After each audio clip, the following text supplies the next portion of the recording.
नाज़रीन मोहतरम, अस्सलामुअलैकुम।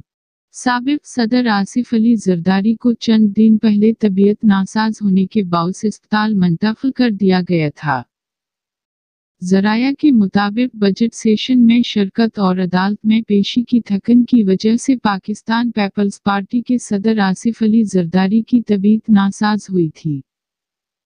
उनको दिल का दौरा पहले भी हो चुका था, जिसकी वजह से उनके इंतकाल की खबरें काफी दूर दूर तक फैल चुकी थीं। जबकि उन खबरों पर खुद पीपल्स पार्टी ने खामोशी का इजहार किया था। जबकि ताज़ा तरीन सूरत हाल से आगाह करते हुए मैं आपको बताती चलूं कि आसिफ अली जरदारी की उम्र काफी ज्यादा है। उनको बहुत सी बीमारियां लाहक हैं। गुज़िश्ता रोज़ बजट सेशन में हाजिरी से वापसी के बाद इनकी तबीयत बहुत ज़्यादा ख़राब हो चुकी थी, जिसके बाद उन्हें डॉक्टरों की हदायत पर अस्पताल में दाखिल करवाया गया है।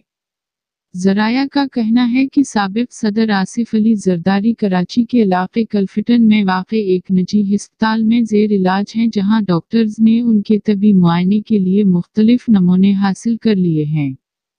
ज़राया का बताना है कि बिलावल भुट्टो जरदारी इस्लामाबाद और बख्तावर भुट्टो अपने खावंद महमूद चौधरी के हमराह दुबई से कराची पहुंच गए हैं, जिससे मालूम होता है कि उनकी जान खतरे में है।